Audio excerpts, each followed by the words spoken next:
Hi friends, இன்றைக்கி நம்ம bio enzyme எப்படி செய்கிறதுன்றமோ பார்க்கலாமா? வாங்க. ஹாய் ஃப்ரெண்ட்ஸ், இன்றைக்கி பயோ என்சைம் எப்படி பண்ணலான்னு பார்க்கலாம். அதுக்கு இந்த மாதிரி வைடு மவுத்தாக இருக்கிற பாட்டில் எடுத்துக்கோங்க. அப்போ தான் இது கேஸ் ரிலீஸ் ஆகிறதுக்கு கரெக்டாக இருக்கும். நான் இப்போ ஒரு வைட் மவுத்தான பாட்டில் எடுத்திருக்கேன். இப்போ நாட்டு சக்கரை எடுத்திருக்கேன். நாட்டு சக்கரை, ஜாகரி எது வேணாலும் நீங்கள் போட்டுக்கலாம். இது நாட்டு சக்கரை எடுத்திருக்கேன். அப்புறம் நான் இன்றைக்கி நீம் லீஃபில் செஞ்சு காட்ட போகிறேன் பயோ என்சைம் எப்படி செய்கிறதுன்னு. அதுக்கு கொஞ்சம் நீம் லீஃப் எடுத்து க்ளீன் பண்ணி வச்சுருக்கேன். ஏன்னா இதில் பூச்சி, அந்த பூச்சியோட எக்கு இதெல்லாம் இருக்கும். ஸோ அதை க்ளீன் பண்ணி வச்சுருக்கேன். அப்புறம் தண்ணி எடுத்து வச்சுருக்கேன். இந்த பயோ என்சைம் செய்கிறதுக்கு இது 3 என்ன ரேஷியோவில் எடுக்கணும்னா, நாட்டு சக்கரை 1 பங்கு, நம்ம இது எதுவாக இருக்கலாம், பீலாக இருக்கலாம், பல்பாக இருக்கலாம், லீஃபு, பூ எது வேணாலும் போட்டுக்கலாம். இது 3 பார்ட் இருக்கணும். இது 10 பார்ட் இருக்கணும். இந்த கண்டெய்னர் 15 பார்ட்டாக இருக்கணும். ஸோ இதுதான் இந்த பயோ என்சைம் செய்யறதுக்கு உண்டான ரூல். That is 1:3:10:15. 15 எதுக்கு சொல்கிறோன்னா, இங்கே மேலே இவ்வளவு முக்கால்வாசி ஒரு 20% கேப் இருக்கணும். அது மஸ்ட். அப்போ தான் அந்த ஃபெர்மெண்டேஷன் நல்லா நடக்கும். இப்போ நம்ம இது எல்லாத்தையும் மிக்ஸ் பண்ணி வச்சிடலாம். இப்போ நான் 10 பார்ட் தண்ணி எடுத்துக்கிறேன்.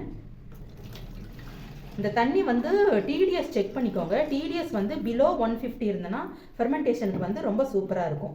போர் வாட்டர் அதெல்லாம் கொஞ்சம் மைல்டாக இருக்கும் ஃபெர்மெண்டேஷன் ஆகிறதுக்கு. இதை எடுத்துக்கிட்டேன். இப்போது இதை போடலாம். இது உங்களுக்கு குவான்டிட்டி ஜாஸ்தியாக இருக்கும். லீஃபு, பூ எடுத்திங்கன்னா குவான்டிட்டி ஜாஸ்தியாக இருக்கும். பல்ப்பு, பீல்ஸ் எல்லாம் போட்டிங்கன்னா உங்களுக்கு குவான்டிட்டி கம்மியாக இருக்கும். ஸோ அதனால் ஒன்றும் பிரச்சனை இல்லை. நீங்கள் எடுத்துக்க வேண்டியது 3 பார்ட் எடுத்துக்க போகிறீங்க, அவ்வளோதான்.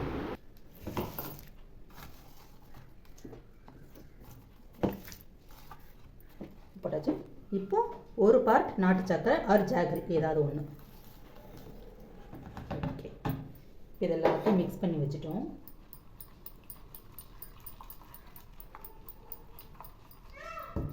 அவ்வளோதான் ஃப்ரெண்ட்ஸ், நம்ம பயோ என்சைம் செஞ்சாச்சு.